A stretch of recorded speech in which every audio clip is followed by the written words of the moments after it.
Hello, my Bill 4000 Nation. How's everyone doing today?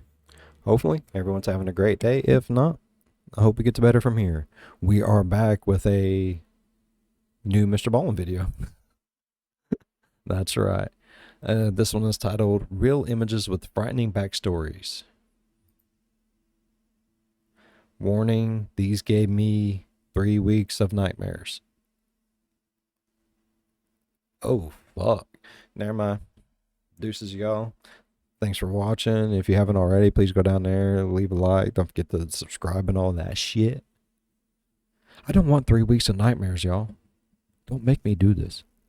We're friends. I consider you guys family. Each and every single one of you are like, shut the fuck up and do it, ain't you? This motherfucker reads and tells fucked up stories all the time. And these gave him 3 weeks of nightmares. I don't want to deal with that. And I'm scared of spring. I'm scared of all kinds of stuff now watching these damn videos.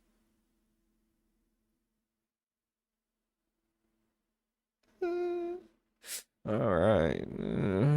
I'm excited for today's video. If you are excited as I am, go ahead, turn them lights down low, put on something comfy, cup of someone special. Let's go ahead and get, hopefully we have a commercial for BetterHelp halfway through this fucking video. Go ahead and get your phones out and get that ready, y'all. Okay? Because we's going to need it. Oh, no.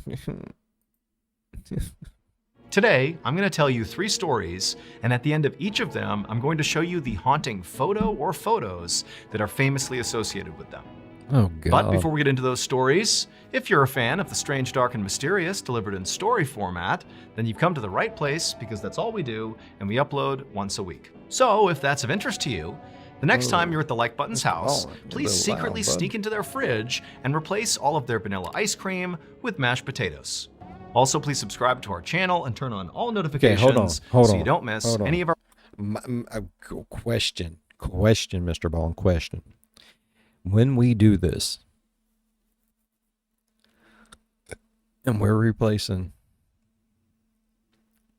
the ice cream with mashed potatoes, are the mashed potatoes frozen, or are we just putting them in the refrigerator? Because quite honestly, I would rather have buckets of KFC mashed potatoes than buckets of vanilla ice cream anytime.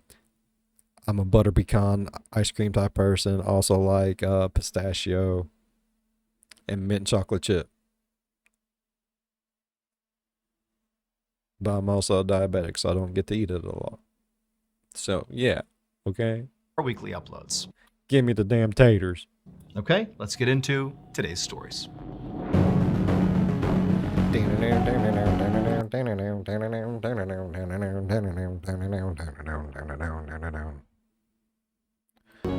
Locked in. Lock it in. We're locked in. He's locked in. He's locked in. At 10 p.m. on January 31st, 2012, a 23-year-old man Sleep, named game, Chen repeat. Rongyu walked into an internet cafe in New Taipei City, Taiwan. The cafe had a front counter where a cashier would check you in and sell you snacks and drinks. And then from where he was looking, behind the cashier were all these tables, these long rows of tables with different computer stations at them. And there was at least about 30 people already sitting behind each of these terminals, fully engrossed in whatever game or whatever they were doing on the internet. And not one of these people even looked up when Chen walked inside. I mean, nobody was interested in Chen. But for Chen, that was sort of part of the allure of this cafe. He got to, sit down and play his game and be totally... Bruh, I love gaming. I'm a father of 3, okay? Before the time of children, I used to game in the wilds. No, before my kids was born, I used to game constantly. I love games. There's nothing better than getting thrown into a world and just having a blast. And then my kids was born, and then that takes up a lot of your time. You don't get to game as much. And then they got a little bit older and they got into games, and I got the game again. And then I've recently started getting back into games a little bit more hardcore because kind of wanting to start a Twitch channel. Like, I'm not the greatest at games. I'm not. But I do like playing games, and I've noticed I don't make time for the things I like to do anymore.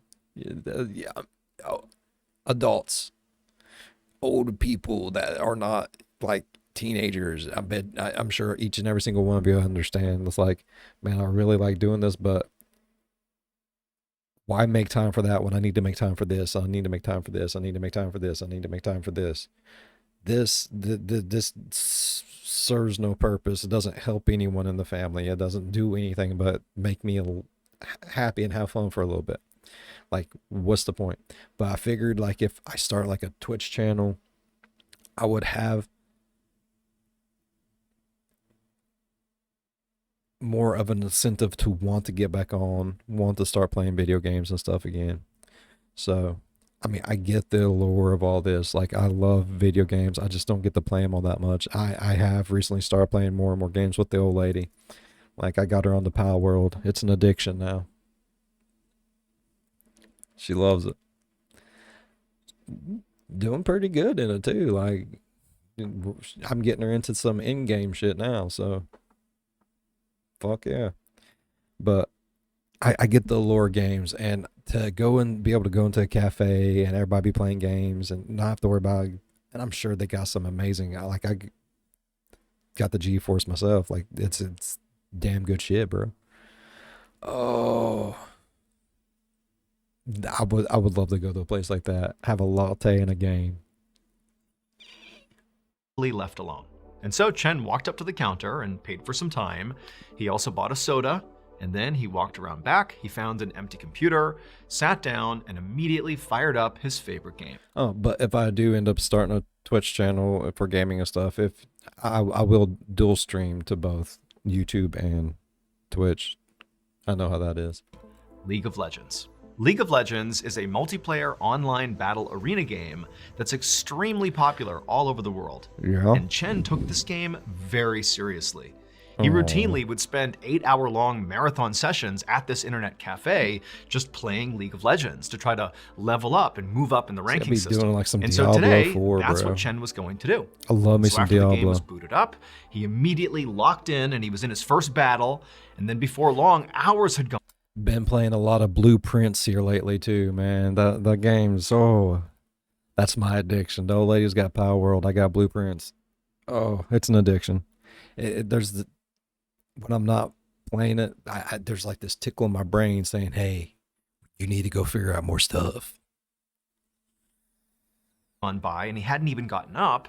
And then eventually, a couple times he got up to get a soda refill and to get a snack. But I mean, he basically just all night gamed, just nonstop, periodically stopping to literally put his head down on the table and take a 15-minute power nap, only to get right back up and get back into the game. And so all night, he's just on this game. By a little after noon on February 1st, Chen had been gaming nearly nonstop for 14 hours, which was long even by his standards. But he couldn't stop now. He was exhausted, but he was doing great. This is like one of the best sessions he had ever had. And right at that moment, he was in the middle of this really intense match where his team was about to get knocked out by this really good opponent. And if Chen could just lock in, they could pull out a win. And so Chen was super focused, leaned forward, hands flying across his keyboard and mouse, and he managed to dodge an attack, and then he geared up for the big strike. And right as he did, something went wrong. About 9 hours later, around 9 p.m., the cashier at this internet cafe had just finished giving another soda to one of the customers, and then they looked out and she noticed there was nobody else in line. Now, the job of this cashier was not just to check people in and give them snacks and drinks. It was also to keep the cafe clean, and also, critically, to periodically make rounds and kick people out once their time had expired. Because oftentimes, a lot of these gamers would get sucked into their games, lose track of time, and basically end up playing for longer than they'd actually paid for. So the cashier grabbed her clipboard with all the information about each of the customers and how long they had paid for, and then she began making her rounds in the back.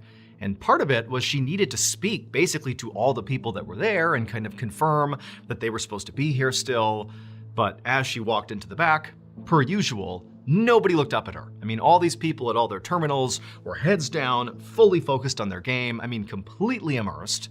And so she began going, one person to the next, being like, hey, are you good? Did you pay for your time? Are you gonna be here any bit longer? And a lot of these guys, they'd finally look up and be totally shocked she's even standing next to them because they weren't paying attention at all. But, one by one, she checked each of the monitors, and eventually she got to Chen. And when she got to Chen, Chen was focused on this game entirely, to the point where when she said, hey, your time is up. You've been here for 24 hours. You paid for, 8 or 9 or whatever it was.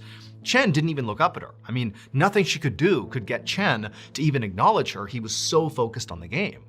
And so eventually the cashier, out of frustration, was like, hey, and she kind of tapped his shoulder, and Chen leaned back. And when he did, and the cashier got a good look at him, she screamed. It would turn out, until this very moment, Chen had gotten his wish. He had come to this cafe 24 hours earlier and been totally left alone. He got to exclusively just play his game in his own world. In fact, the whole time he was here, no one had even looked at him. Because if they had, they would have seen something was horribly wrong.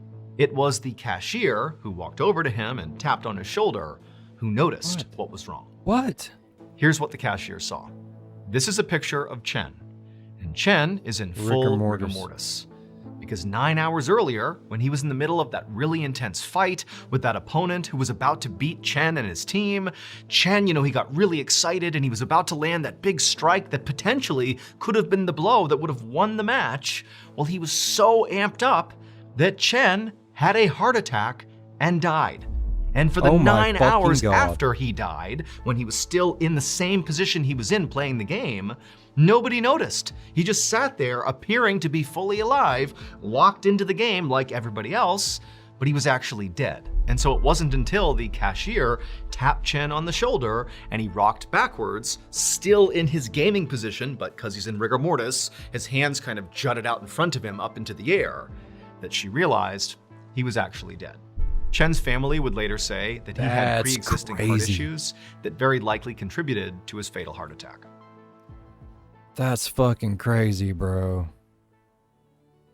Thank you to BetterHelp for sponsoring today's video. As the weather warms up and the days get longer, I fucking called it. I said we was gonna need this. It can be exciting, but also kind of overwhelming. In the winter, we all kind of get to hibernate and stay in our houses and kind of avoid the world.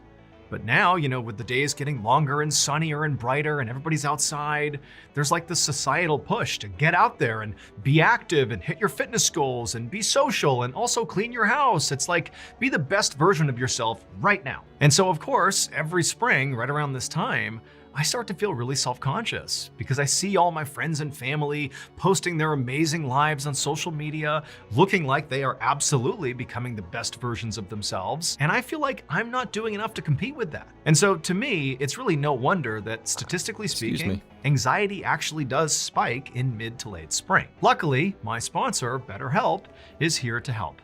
And their licensed therapists are ready to support you right now. The majority of BetterHelp members report reduced anxiety symptoms after only 6 weeks. And it's easy to start. All you have to do is fill out a questionnaire, and then BetterHelp will pair you with a therapist in as little as a couple of days. Also, you can easily switch therapists at any time at no additional cost until you find the right fit. With over 7,000 reviews and a 4.3 rating on Trustpilot, BetterHelp is a platform you can trust. Let BetterHelp help you rule your anxiety so it doesn't rule you. Click the link in the description below or go to betterhelp.com/MrBallen for 10% off your first month of therapy. Okay, back to the stories. Hell yeah. Told you we needed this. He already knew. He knew I was going to bitch. I don't know how he knew, but he knew it. On the afternoon of October 11th, 2023, a 48-year-old man named Samuel Gomez stood in the lobby of the Moxie Hotel in Portland, Oregon, talking to the concierge. Samuel had flown in from Phoenix earlier that morning because he was speaking at a conference in Portland later that week. But for now, he was just gonna go out and enjoy the sights, and so he had asked the concierge to give him some local recommendations. The concierge named a few cool local places, Samuel thanked him, and then he headed out the front door onto the road. And as soon as Samuel was outside, he immediately heard this loud commotion happening right down the street.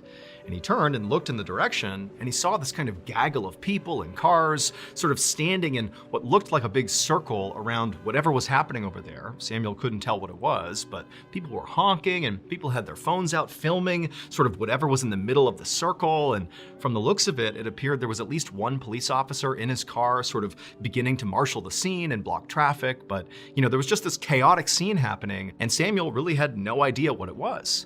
But naturally, being a human, he was interested. He wanted to see what was going on. And so Samuel began walking down the road, and as he did, he pulled out his phone, opened up his camera, and began filming and taking pictures. And as he got closer to whatever was going on here, the cacophony of horns and people yelling and all the chaos just got louder and louder, and it still wasn't clear at all to Samuel what the heck this even was.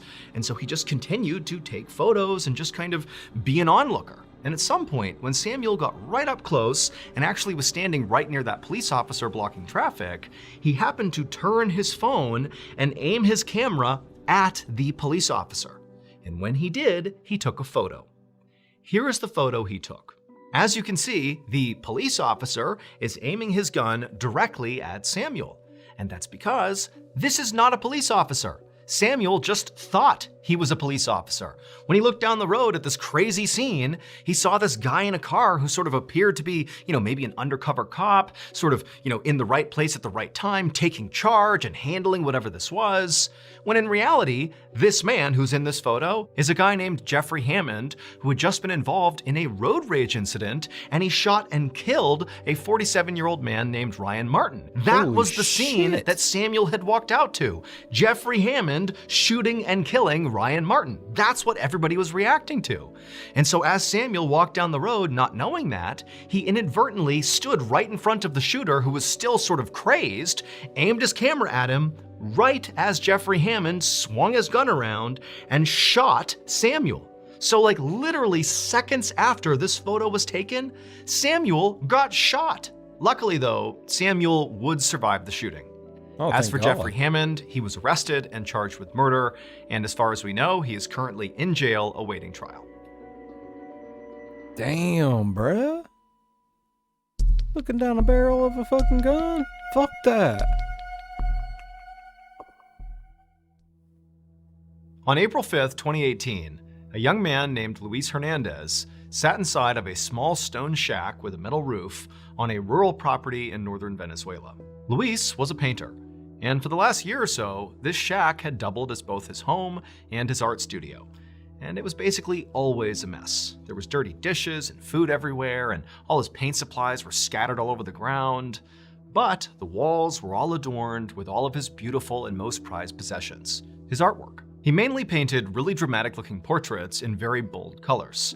In fact, when he was actually doing his painting, when he was in the middle of the floor, right in the center of his shack, on one wall, there was this face of a man he had done, all in red, and then on the left, on the other wall, was this woman's face, all in blue, but with bright red lips. And these paintings were both so intense that at times, as he was doing his work, it sort of felt like they were both looking at him. But on this particular day, as Luis sat in the middle of his shack, working on his latest project, he put that weird thought out of his mind that, his paintings were watching him, and just focused instead on getting this done.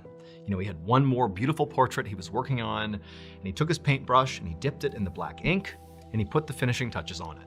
And when this portrait was done, Luis kind of sat back and took it all in, and he couldn't help but feel a bit emotional. Because this project, it was different than any other he had ever done. He wasn't doing it for fun, he wasn't doing it for pay.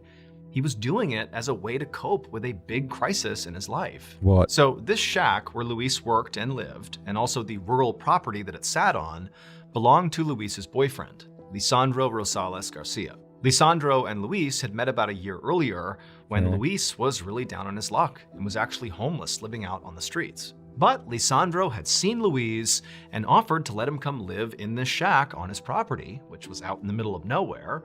And Luis, who's got no other options, is like, awesome, yes, I'd love to do that. And so he moves out into the shack, and pretty quickly after moving in, Luis and Lisandro, they formed a more romantic relationship, and Luis was so happy. He felt like Lisandro was the one person who really understood him and truly supported his art. But then, about 2 months ago, Lisandro had just gone missing. The police were looking into it, but so far, Luis had not gotten any updates. And so Luis was handling this huge gap in his life now, the only way he knew how to, which was with his art. And so this latest project he had just finished was sort of like a tribute to his missing boyfriend. But as Luis put his brush down and stood up to admire his work, he suddenly heard voices from outside. Now, this was highly unusual because this property really was very remote. I mean, the only time Luis or Lisandro would see people here was if they invited them, and Luis had not invited anyone. But before Luis could even react to, these strangers on his property, those people outside began pounding on Luis's front door. And so Luis, he opened up the door, and standing there were all these police officers. And Luis's first reaction was, oh, they must be here to give me some updates about Lisandro's disappearance. But these police officers, they didn't give an update. Instead, they just pushed past Luis into the art studio and began scooping up all his paints and paintbrushes. And then at some point, one of the officers actually looked down and saw the final project that Luis had been working on, his tribute to his missing boyfriend. And when the officer saw that painting, he turned around, ran outside, and vomited. Here is a picture of that tribute. Now, at first glance, this piece of art is totally unremarkable. It appears to be some sort of stained glass with green leaves and some blue and red flowers. But when you consider the types of supplies that Luis used to make this particular piece of art, you'll realize how horrifying this image actually is, and it's what caused that officer to vomit. It would turn out Luis was not just a painter. He was also a serial killer.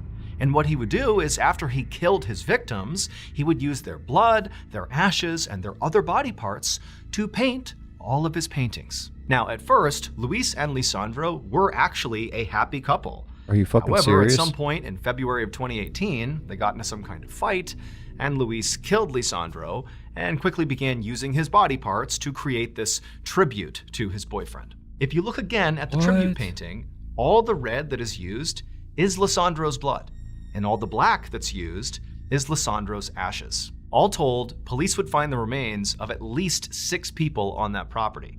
They also found evidence that Luis was not just using their body parts to make art, he was also cannibalizing his victims. Luis was arrested and made a full confession. As far as we know, he is currently incarcerated in Venezuela. What the fuck? Damn, MrBallen. Now that one's gonna give me nightmares. In case you haven't heard yet, our newest graphic novel, MrBallen Presents Where Nightmares Live, is available for pre-order right now. It contains another 9 heart-stopping, strange, dark, and mysterious stories, all based on real events. This was a passion project. It took a lot of time, a lot of people involved, from the artwork to the storytelling. I mean, this is a beautiful piece to add to your collection, so you gotta check it out. The book comes out on September 30th, but again, you can pre-order your copy at book.ballenstudios.com, or you can click the link in the description below. There are a limited number of hand-signed copies available, but those are gonna sell out very quickly. So please pre-order today, because remember, your nightmares are waiting. Bye-bye. Thank you so much for watching. Let me know what you thought of today's episode in the comments. And remember, we have hundreds of videos for you to binge right now. But if you're looking for a recommendation from me of that one video that's worth your time, well, it's this one right here. So give it a watch. All right, until next time, see ya. He pointed at me, y'all. Watch me.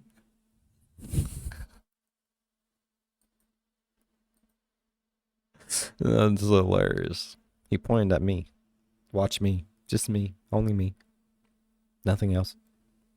Alright. Damn, I really did enjoy that. That last one is going to be quite traumatizing. That's disgusting. Fuck art. What the hell, man? Alright, I really enjoyed today's video, though. Hopefully y'all enjoyed today's video as much as I did. If you did, please go down there, leave a thumbs up. It really does help the channel grow. While you're down there, if you want, go on over, slap that subscribe button, become part of the B5 Nation. We do some crazy stuff here. If you want to know when that crazy stuff happens, ding that bell and turn on all notifications. As always, be good to one another. I'll see you in the next one. Bye-bye. Damn. Never looking at stained glass, paintings, pictures, portraits, nothing ever the same again. And who died? Whose shit is that? And that's really brown hair. Whose shit did you use to make it?